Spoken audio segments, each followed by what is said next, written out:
Let's take a glimpse at today's meeting of the Breakfast Club. Boys and girls, this morning we're meeting again in our breakfast clubs.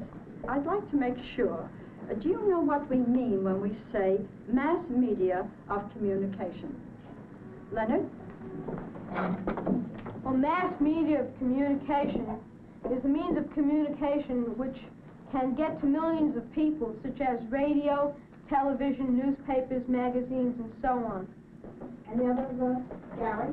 Well, also mass media arrives to the people all at one time, and they find out at the same time of what's going on. Well, this would only be true in certain mass media, wouldn't it?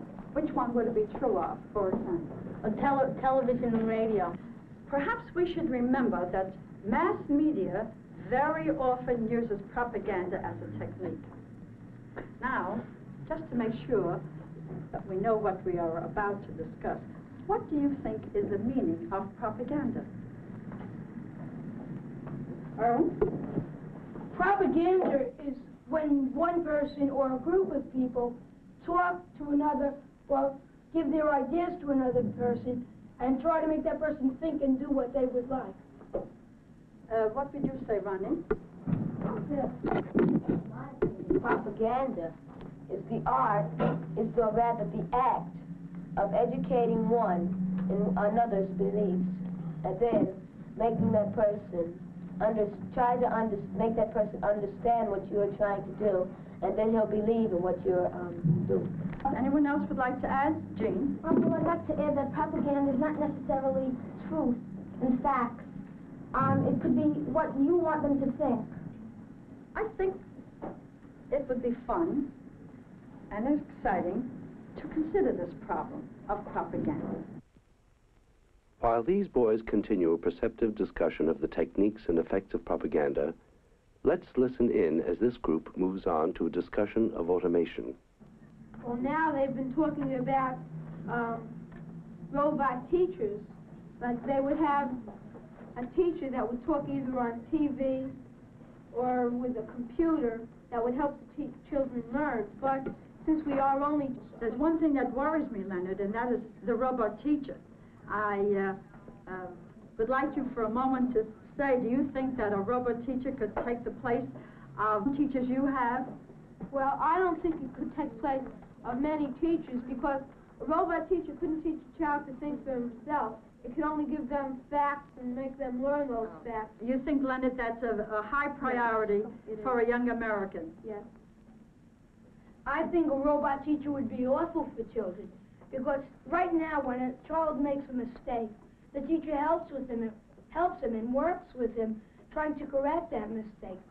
And maybe if the child was, you might say, turned in the wrong direction, the teacher could actually work with him and teach him to think for himself and do the right things. But a robot teacher, in my opinion, would just contradict the child and say, this is fact, there's no opinion. And that would mean disaster for the whole school system. Oh. Are you just concerned about the school system? People wouldn't be people, they'd be robots going around on facts. Well, I think, Leonard, you have set me at ease. I'm glad that I still have something to do to make both of you better people. We've seen children given opportunities to develop oral skills. Similarly, in this fourth grade class, the teacher gives her English class the experience of thinking and speaking for themselves through a discussion of books they have read and the characters they have met. That Joey plays a joke with the onion on Rufus and Jane.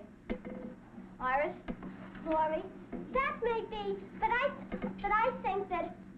think that Rachel would be a good friend because she plans for the future. She wants to be an ornithologist like her father, and I think I might like to be an ornithologist.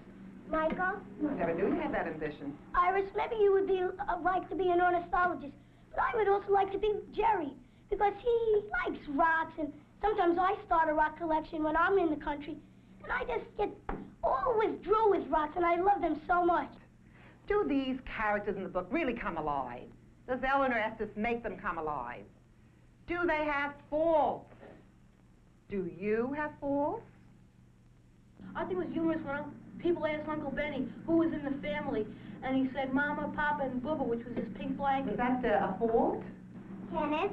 You may think that's the fault, but I think that the fault of exasperating was worse because Maddie, she was so exasperating because even though Peggy was her best friend, she was the most popular girl in school, she wouldn't tell Peggy that she was doing wrong by playing the joke on Wanda about the 100 dresses. And I think if Maddie wasn't a real best friend, then she would have. And that's really being nice to tell somebody what they're doing wrong so that they can improve it.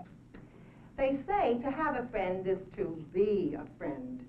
The Muppets and the Pies let us be their friends today. And now, however, we have to say goodbye to them. For there's so much more to find out about friendship. For your follow-up assignment, I think it would be a good idea to go to the library and find out what other authors have written about friendship. I think you'll probably find something of Bacon, which he wrote, I believe, a beautiful essay on friendship. One of you brought it in. Emerson's lovely essay on friendship, plays by Shakespeare, sonnets and poems by Shakespeare. And as John Masefield said it, would you bring that chart there, children? He said it beautifully in the last 2 lines of his great poem, Sea Fever, when he said, "And all I ask is a merry yarn from a laughing fellow rover, and quiet sleep, and a sweet dream when the long trick's over." What do you ask of friendship?